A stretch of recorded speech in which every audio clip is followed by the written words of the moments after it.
Professor He Honshu, Chair of the University Council, the President of Peking University, Professor Gong Yuhyuan, the management and faculty of the university, dear students, distinguished guests, ladies and gentlemen. On behalf of the people of Kenya, let me express my deep gratitude for the honor and privilege to address this iconic and top-ranked university, which is not only one of China's most historic and prestigious universities, but also a global citadel of intellectual vibrancy, academic excellence, and groundbreaking research. From its founding in 1898, as a symbol of reform to its pivotal role in shaping China's intellectual and academic identity, Peking University has consistently stood at the vanguard of rigorous scholarship and public service. I commend your leadership, faculty, and the entire community for cultivating a world-class institution that fosters mutual understanding, talent development, and knowledge sharing between China and the world.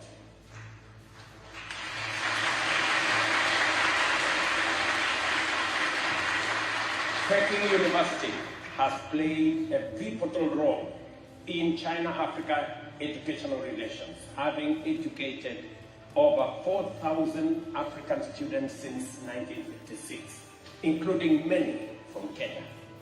We are proud of our academic collaboration, including the partnership with Kenyatta University in literature and cultural studies. These exchanges and the scholarships you provide are building lifelong people-to-people bonds and transforming lives in very tangible ways. Indeed, education is a pillar of our diplomatic partnership. As Kenya, and as we deepen our focus on science, technology, and innovation, we welcome further partnerships with Chinese institutions, particularly in STEM fields, that is, artificial intelligence, biotechnology, and the creative economy. Kenya's Silicon Savannah is established at Concert Technopolis, and our upcoming National Artificial Intelligence Strategy offers a unique platform for cutting-edge collaboration between Kenya and China. Ladies and gentlemen, we gather at a time of profound and accelerated global change. From regional conflicts, economic shocks, and climate disruption, to cyber insecurity and demographic shifts, the challenges we face today are complex, interconnected, and urgent. But within these challenges are opportunities.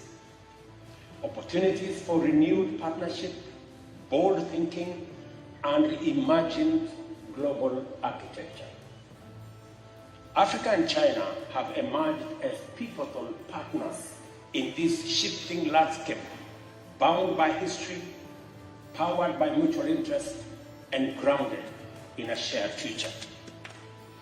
2 days after Kenya gained independence, in December 1963, China opened its embassy in Nairobi, becoming the 4th country to do so. Our ties have only deepened since, culminating in the establishment of a comprehensive strategic cooperative partnership in 2017. China is now Sub-Saharan Africa's largest trading partner and Kenya's largest overall. We export tea, coffee, flowers, and more. And I trust many of you may have enjoyed a cup of Kenyan tea or coffee, or a bouquet of fresh flowers or roses from Kenya.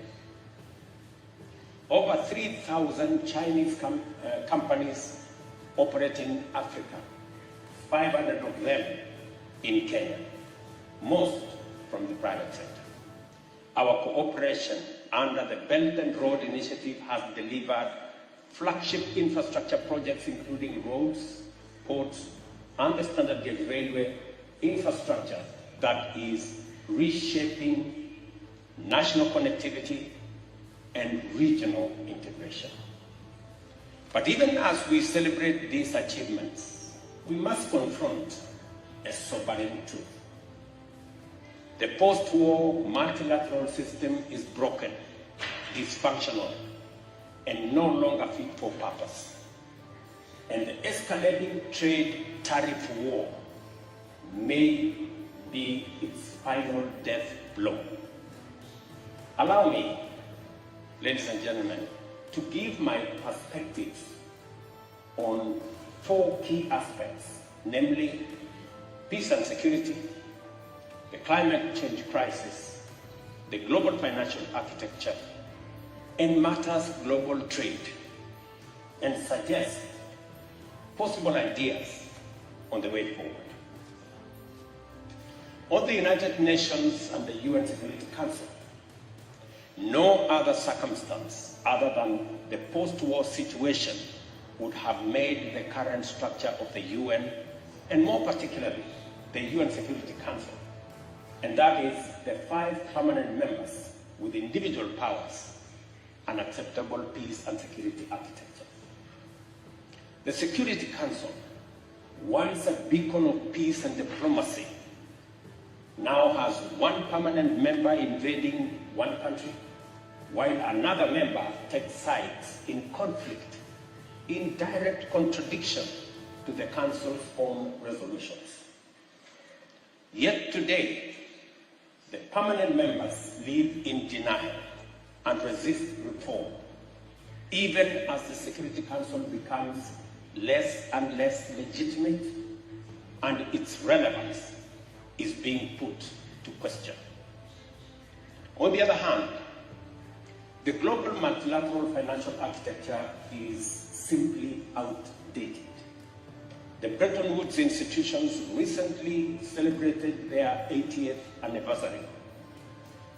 80 years ago, we all know, 2/3 of the world's nations did not exist as states when this architecture came into being.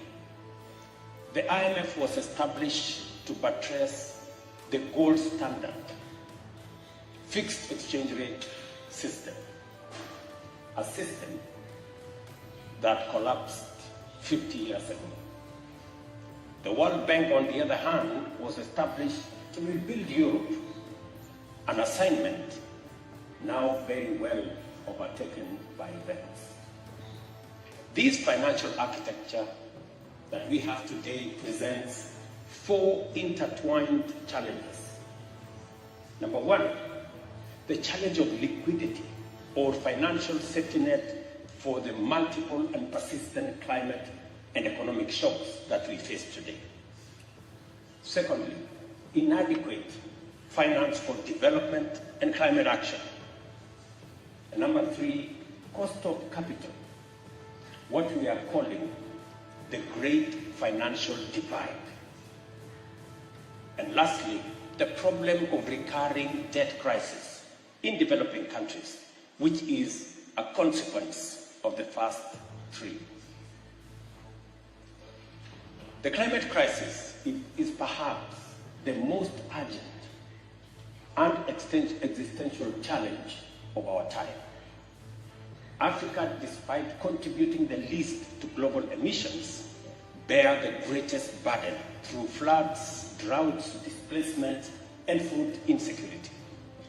We have scientific consensus that these extreme weather events are human-induced.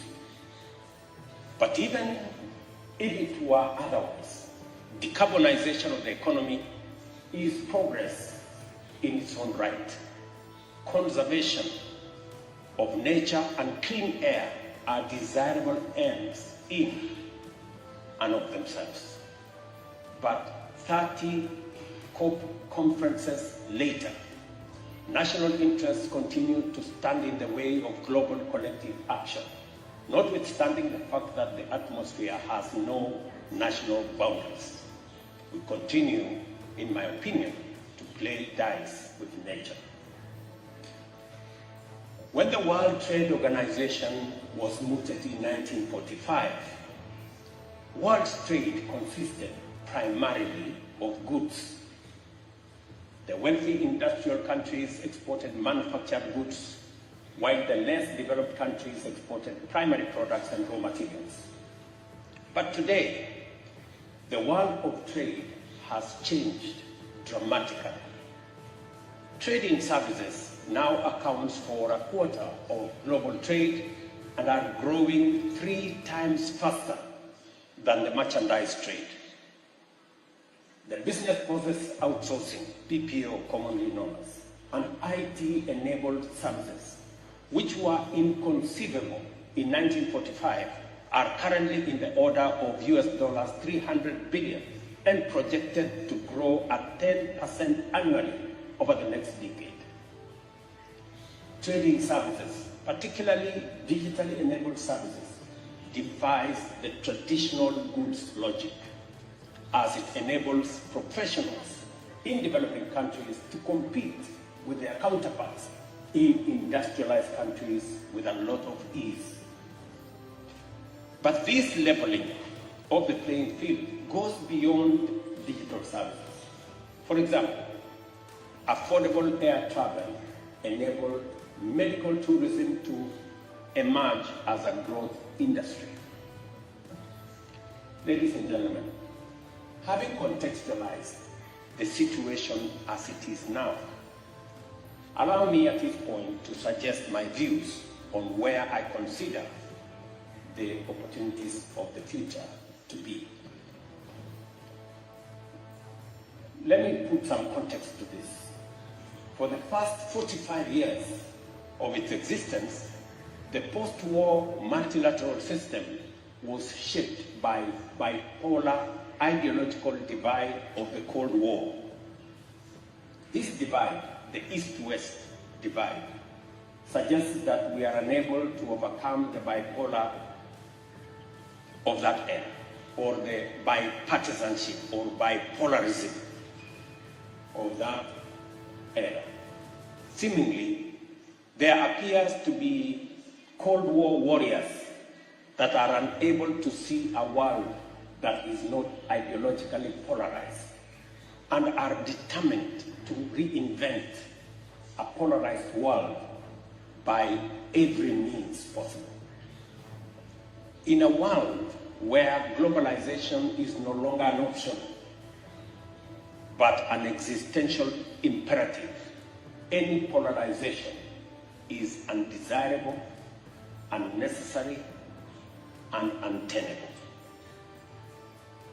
2 structural forces, in my opinion, have driven globalization, namely technology and demography. They are irreversible. Until very recently, perhaps no more than a decade ago, it was taken for granted that the industrialized West would maintain a competitive advantage in high technology industries, while the global South would remain in low-tech, labor-intensive, and primary goods industries. Today, disruptive, cutting-edge innovation can pop up anywhere in the world. The DeepSeek AI disruption and Kenya's revolutionary mobile money transfer technology are glaring signs of our times.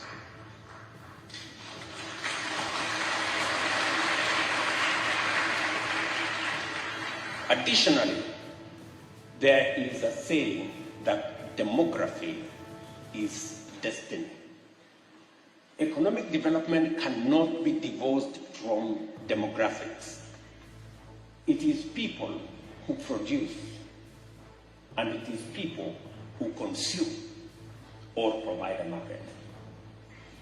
At the dawn of African independence in 1960, the combined population of the US and the European Union at 520 million was double that of Africa at 260 million.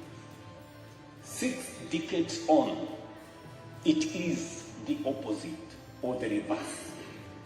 Africa's population of 1.5 billion is now double the combined US-EU population of 800 million. The demographic dynamic has an inevitability about it. Aging societies would want to reverse the trend, but there is very little they can do about it. So, inevitably, capital will have to flow to where the workforce is. At 19, Africa's median age is less than half of Europe and comparable to China's median age in the mid-70s.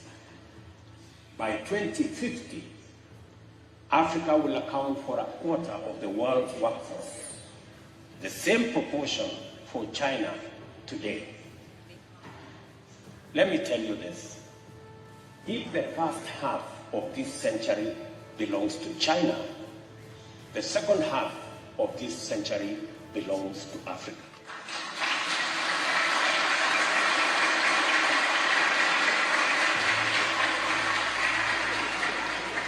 We must therefore imagine a new peace and security architecture, one rooted in democracy, equity, transparency, and equal representation.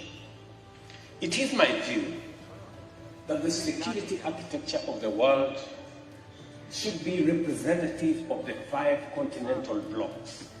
That is the Americas, Europe, Asia Pacific, and Africa and Middle East, with equal representation for each of the regions. Seeing as Europe already has 3 members, France, the UK, and Russia, it seems reasonable to all of us that the membership for each region be set at 3, so that we end up with a total of 12 permanent members. Such a council would better reflect today's geopolitical realities and uphold the principle of sovereign equality among nations. On the other hand, global opinion is divided on whether the current international financial architecture can be reformed. Many people tell me it cannot. My view is that as difficult as it is still easier to reform this financial architecture, even though the latter would be a better option. At the heart of the Bretton Woods institution is a fundamental issue. These are shareholder institutions. At the time they were formed, the shareholders were also the primary stakeholders and beneficiaries. Both the World Bank and IMF have evolved into development finance institutions, but the ownership and power remains with the wealthy countries that they no longer serve. The interests of the shareholders and stakeholders and beneficiaries are at great variance almost all the time. This anomaly became apparently glaring during the IMF SDR issuance, where 64% of allocations ended up in wealthy countries that did not need liquidity support. The poorest countries, which needed it most, received only 2.4%.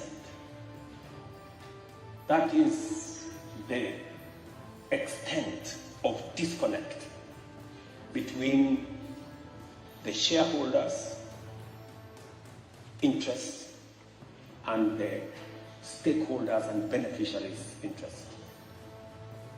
There are many reforms required of these institutions, but I believe that the most consequential is governance changes that will transform them into independent, apolitical global institutions insulated from the national interest of their shareholders. And you know what? This requires no more than adopting modern corporate governance best practice. The shareholders should elect directors, and the directors should appoint and supervise competent professional management. Just as simple as that. I believe reform, not abandonment of multilateral system, is the path into the future. Let me go back to climate change. The inaugural Africa Climate Summit held in Nairobi in September 2023 resolved, and I quote, to urge world leaders to rally behind the proposal for a global carbon taxation regime, including a carbon tax on fossil fuel trade, maritime transport, and aviation, end of quote. This principle is accepted at the national level and is implemented through carbon taxes, subsidies to green energy, and national emissions trading systems. Yet, we continue to resist taking this to its logical conclusion, that is, having a global carbon taxation regime.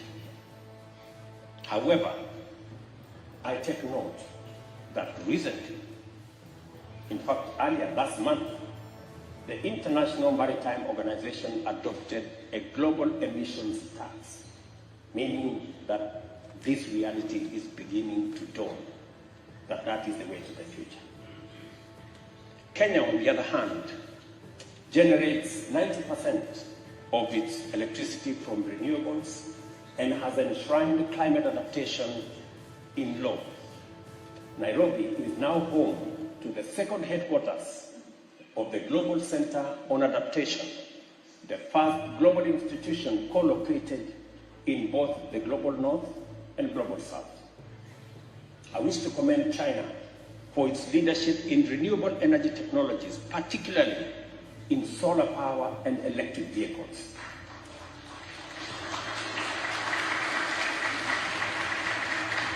Without China, many of these technologies would remain unaffordable for much of the developing world. Today, solar panels, e-bikes, and electric buses are commonplace in African towns.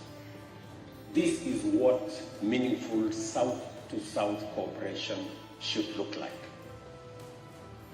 Ladies and gentlemen, as the world's trade system evolves, we must update our assumptions. While the language of international trade is framed on issues of trade between countries, much of trade now occurs within international supply chains of global cooperations. Actual trade flows are captured in export and import data, provide a very limited, maybe even distorted view of international trade. Let me share one perspective. Apple Corporation reported US dollars 391 billion sales in 2024, of which America's contribution of US dollars 167 billion, while the rest of the world contributed 224 billion of that 391 billion. In effect, more than 2/3 of its market is outside the United States. Nike, another example, reported sales of 49 billion US dollars, 21 billion in North America, and 28 billion from the rest of the world. By and large, America's global corporations generate between half and 2/3 of their business abroad. The question we have to ask is, how is this value distributed? When Levi's or Calvin Klein jeans are stitched in Kenya or Cambodia, then sold in China or India, with the profits accruing to the Global North Corporation, which share of the value is global trade and which is not? It's a question I hope some of the students in this university will explore. It stands to reason that when the entire value chain is factored into the trade equation, North America enjoys an even more significant commercial surplus from the global trade than is reflected in the trade figures we are currently working with. Indeed, this is the conclusion reached in a study by the European think tank Center for Economic Policy Research, published in 2024, which was titled Globalization and Profitability of US Firms. Let me quote them. And I quote, "Lower trade barriers allowed North American firms to enter new markets and utilize their intangible assets to boost profitability. Foreign profitability of US firms increased by much more than domestic profitability." End of quote. It is an assignment to all of us as we discuss matters trade to know that the statistics that are available do not give a full picture of what values and what trade we are working with. There is a big difference between numbers of trading goods that is not complemented with numbers trade in services and other intangibles. Kenya's response to these realities is rooted in economic diversification and regional integration. Through the Africa Continental Free Trade Area, we aim to unlock value chains and markets across our 1.4 billion strong continent. Nairobi, our capital, serves as a UN headquarters in the Global South and as a hub for environment, finance, media, and innovation. We are also a diplomatic hub. Kenya has remained a non-aligned nation committed to peaceful resolution of conflict and sovereignty and mutual respect. We support the One China policy, a two-state solution in the Middle East, and dialogue, not escalation, in the Russia-Ukraine conflict. As we say in Africa, when two bulls fight, the grass suffers. Let us choose understanding over confrontation. Kenya's greatest asset is its people, young, skilled, and entrepreneurial. Over 80% of our population is under 35, and we are building institutions and ecosystems that will harness this demographic advantage through education reform, digital innovation, and youth entrepreneurship. Initiatives like our Silicon Savannah at Concert Technopolis and our Big Five University Research Cluster are also attracting global partnership. Peking University can play a pivotal role in this future. We encourage deeper cooperation through scholarships, artificial intelligence research, innovation labs, and student exchanges. We envision a digital future that is Kenya in location, Africa in identity, and global in impact. Ladies and gentlemen, Kenya and China are not merely trade partners. We are co-architects of a new world order, one that is fair, inclusive, and sustainable.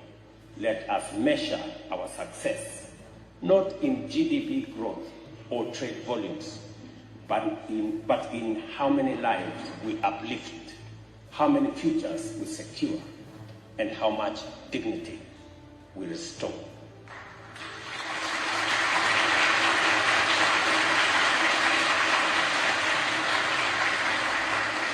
This visit, as the first African state visit to China this year, mirrors my 2024 visit to the United States, the first African state visit there in 15 years. Perhaps, symbolically, Kenya can serve as a bridge between East and West, North and South, in an era of deepening geopolitical tensions. Let this be our shared legacy that China and Africa, through trust, vision, and partnership, helped build the foundation for a 21st century multilateralism that serves all humanity. I thank you.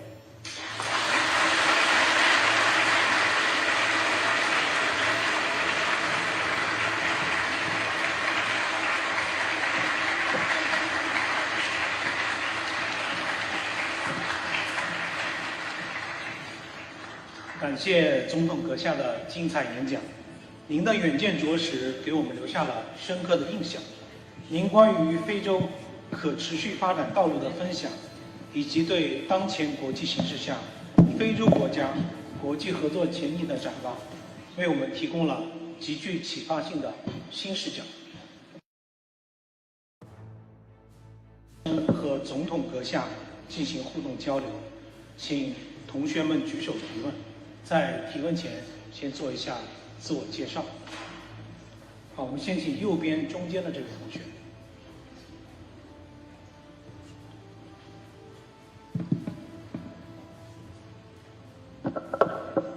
Good morning, Mr. President. I'm Zhang Yang. I'm a PhD student at National School of Development. Thank you for your enlightening speech. I have learned a lot. And, climate change is now becoming a major challenge for all countries, including China and most countries in Africa. And so I wonder what is your plan to fight against climate risk, and especially extreme weather, and how would you like to deepen your cooperation on climate with China in the future? Thank you.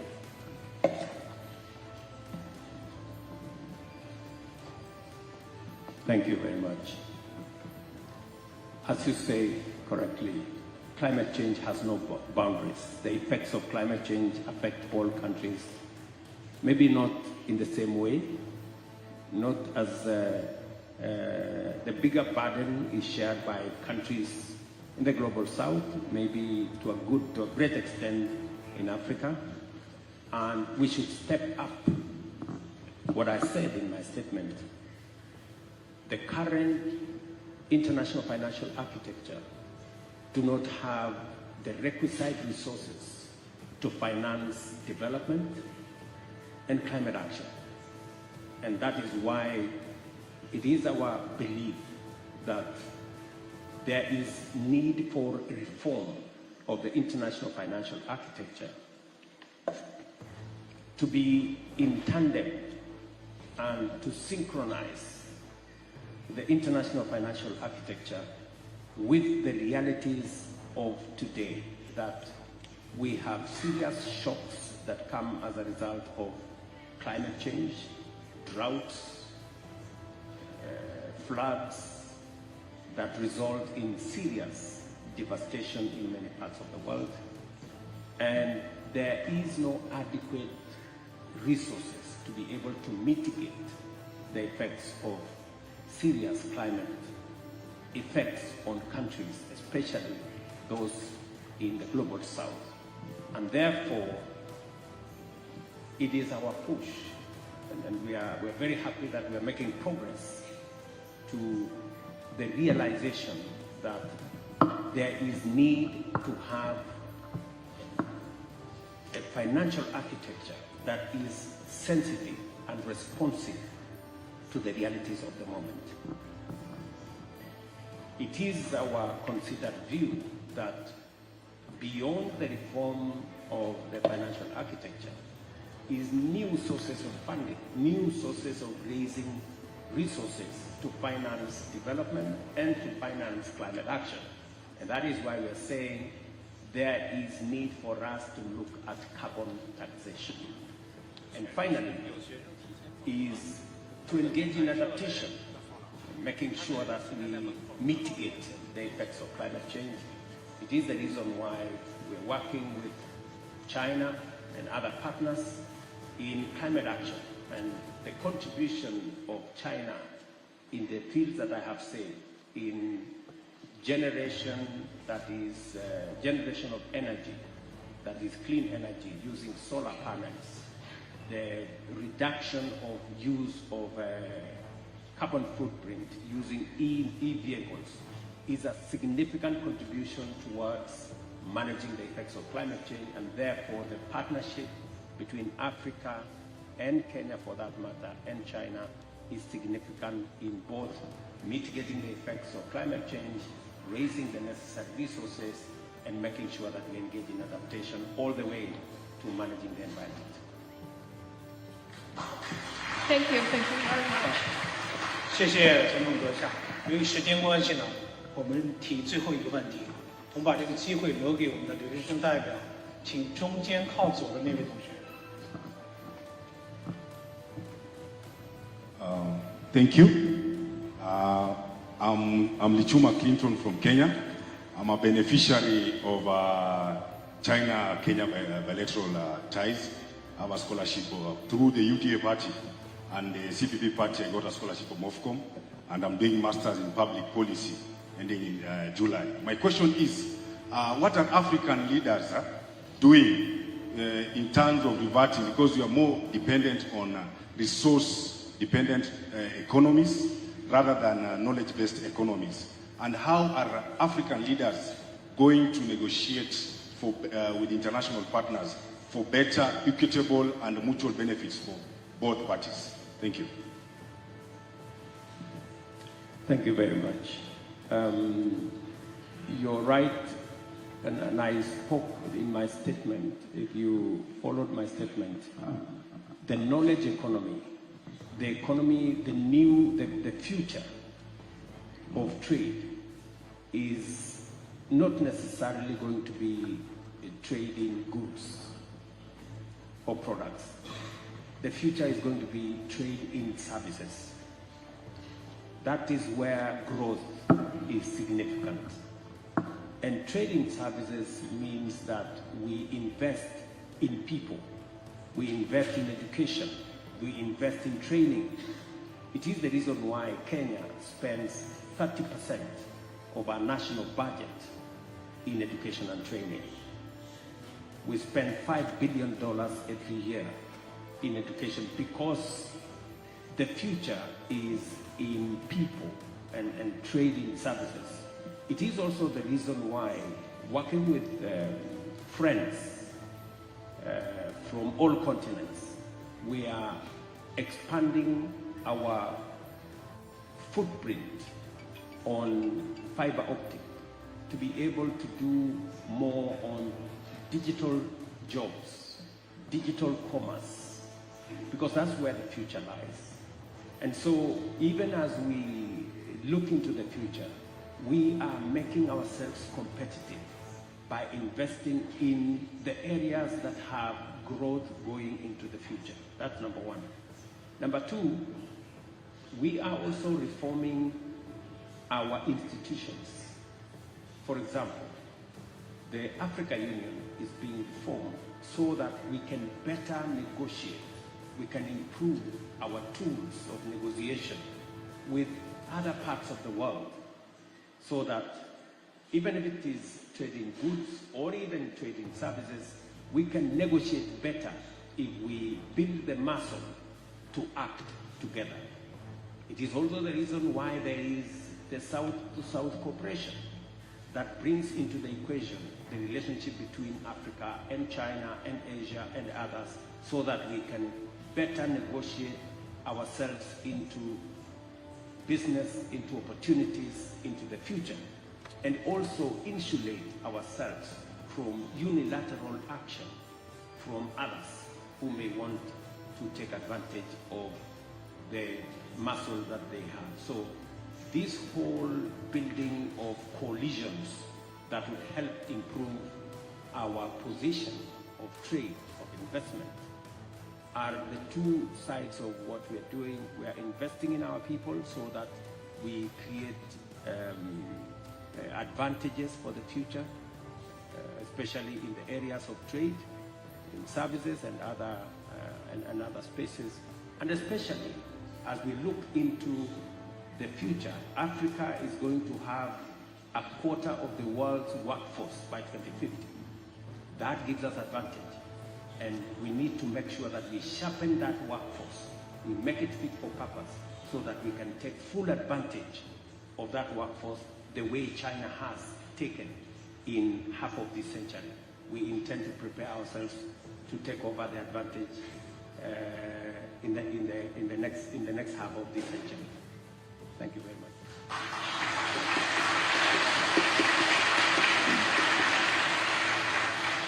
再次感谢总统阁下对同学们提出问题所做出的富有洞见的解答。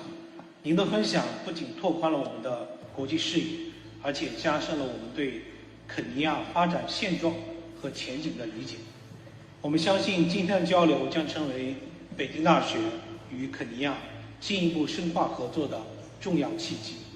我们期待未来有更多的机会与肯尼亚各界加强交流，为深化中国同肯尼亚关系、构建新时代全天候中非命运共同体做出贡献。接下来，我们有请何光彩书记代表北京大学向总统阁下赠送纪念品——北京大学大学堂牌匾。我们也请何书记、龚校长与总统阁下合影。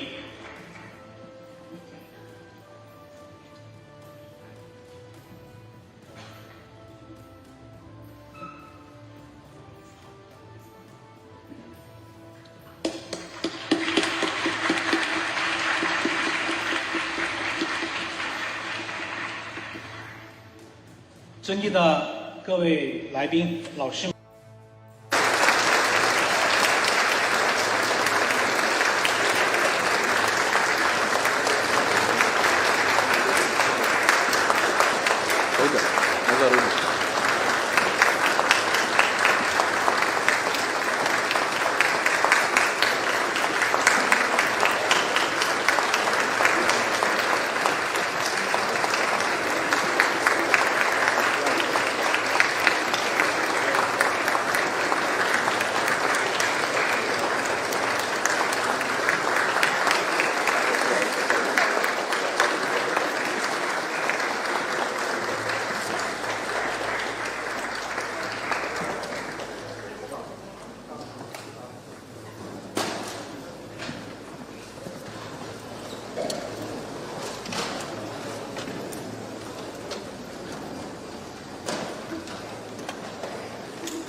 尊敬的威廉·鲁托总统阁下，各位来宾、老师们、同学们，大家上午好。在这个春和景明的美好时节，我们相聚在庄严古朴的北京大学办公楼礼堂，共同欢迎肯尼亚共和国总统威廉·鲁托阁下到访北京大学，并发表演讲。下面，请允许我介绍来自肯尼亚共和国的嘉宾，他们是肯尼亚共和国总统威廉·鲁托阁下。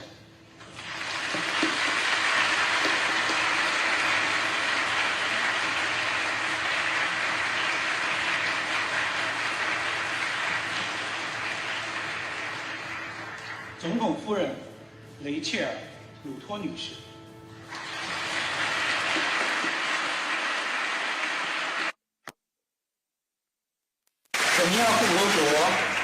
首席内阁部长兼外长穆萨利亚·穆达瓦。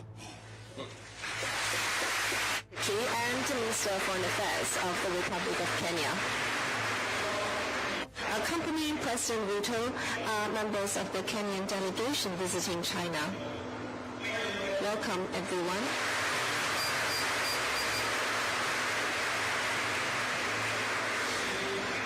The Chinese guests present today include Ambassador Extraordinary and Plenipotentiary of the People's Republic of China to the Republic of Kenya, Guo Haiyan. Deputy Director General of the International Cooperation and Exchange Department of the Ministry of Education, Zhao Lei. And representatives from the Ministry of Foreign Affairs and Ministry of Education of China. Representatives from Peking University include Secretary of the Party Committee and Director of the University Council of Peking University, He Guangcai. President of Peking University, Gong Xihuang.